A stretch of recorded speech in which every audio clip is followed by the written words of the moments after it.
Your brain is the most powerful weapon in the world. Once you put away your phones and your computers and all that we have nowadays, yeah, it's great. We're up to date.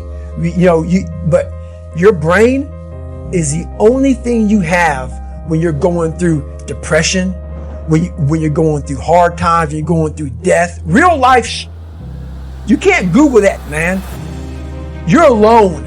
You're alone. You may have a shrink you're going to. You may have a best friend you're going to. But there's 24 hours in a day where you're alone in this brain. And your brain is talking to you in all kinds of ways. And it wants to control you and pull you in these different pockets. If you can't control your own brain and your brain controls you, you got to tell your brain where you want to go and how you want to go and how you want to get there. You got to control it. If not, it's over. What existed for me was, okay, man, how am I going to make this work? And all I knew back then was hard work. The only way anything gets accomplished. That's all I heard back in those days. You got to work hard. You got to work hard. I'm not getting I can't get this paragraph. I can't remember what it's in this paragraph to pass this test to get in the military. Read again. Still not getting it. Read again. But if you're not getting it, write it out. And that's how I started learning. Okay, well, I got to write out everything I do. And then write it out again. And write it out again. And guess what happened? I got it. I can't swim. I'm negative buoyant. Go back again. I can't swim. Go back again. Go back again. Go back again. I got it. I realized if I keep going back and going back and going back until this just becomes, your mind will say, okay, we're going to figure it out, because he is not going to stop. It's not like I'm going to try one more time. No, it's just like alarm clock goes off, boop, we're going back. I can't read right, we're going back. I gave myself no way out, and my mind realized that. They said, okay, we're going to adapt and overcome now. Like a lot of people say, trying hard. Your mind knows, man. It knows this guy's bull. Man, this guy's lying. There's no truth behind it. When I was in Navy SEAL training, people go, how were you there for 18 months? The program was only 6 months long. You were in 3 hell weeks in 1 year. No one's ever done that. How did you do that?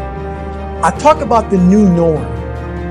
When I lived in a $7 a month place when I was growing up for a short period of time, I loved it. I didn't know any different. That was my norm. Once we moved out of that place, we moved to a $236 a month place. I was like, I never want to go back to that little piece of shit.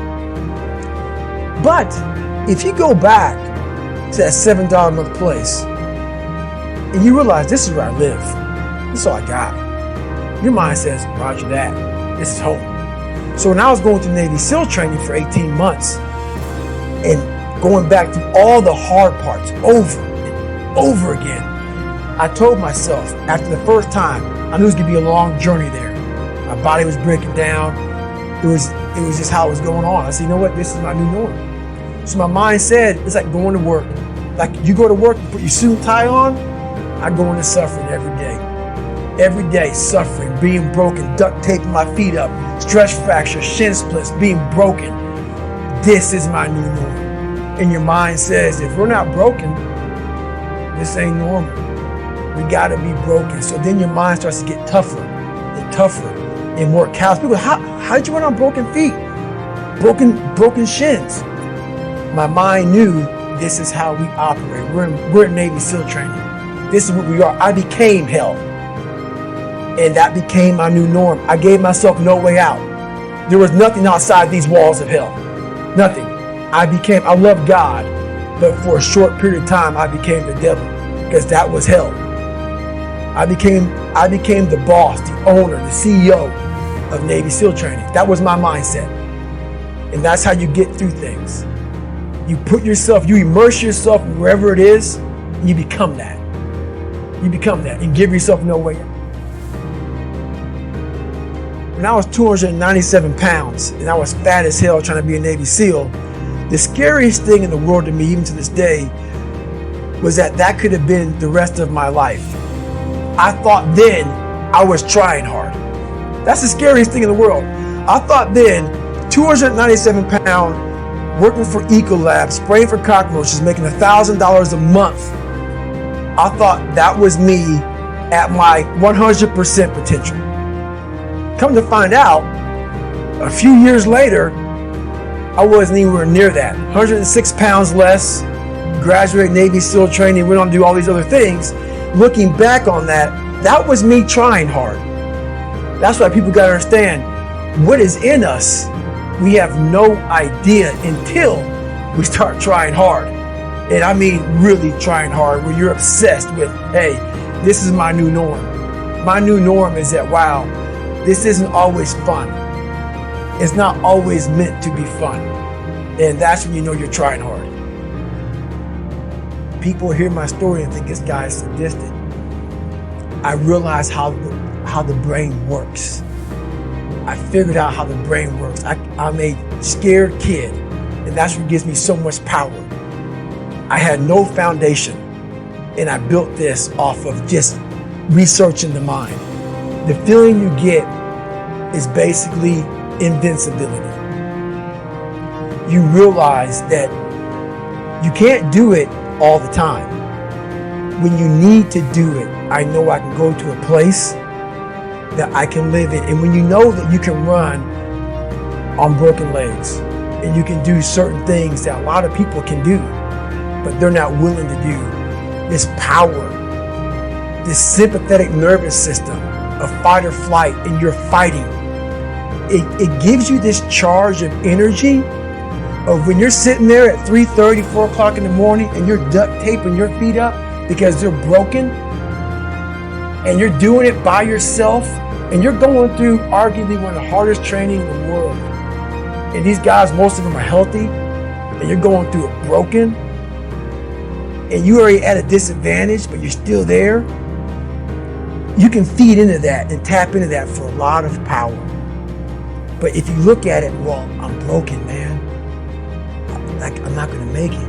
But if you look at it as, man, I'm broken and I'm still here, and I'm fighting, I'm going to find a way to get through this because I have no other place to go.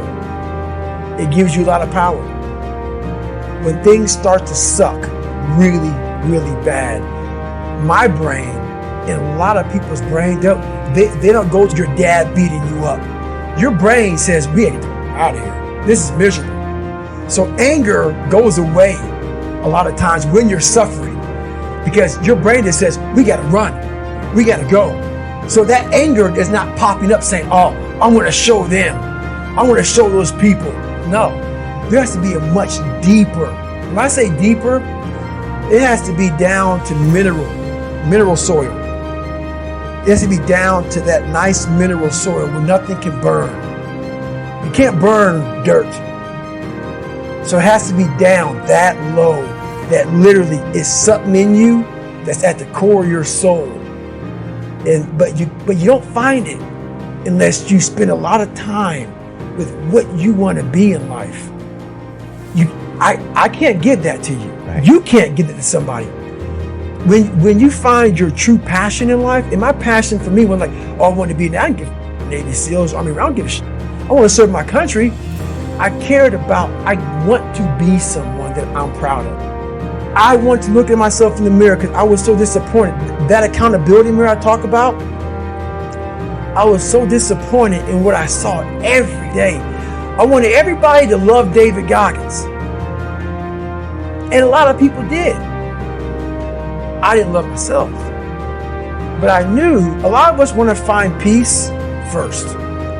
So people say, man, you always talk about this suffering and pain. I'm at peace right now because I went through that. You don't find peace first. If you do, Merry Christmas. More power to you. More power to you. I found peace on the opposite end of finding myself. And no one really finds themselves without going through trials, tribulations, suffering, accountability. And accountability is suffering. Being accountable every day for doing right for yourself, for the people next to you, it's miserable. It's hard. So, even the smallest details.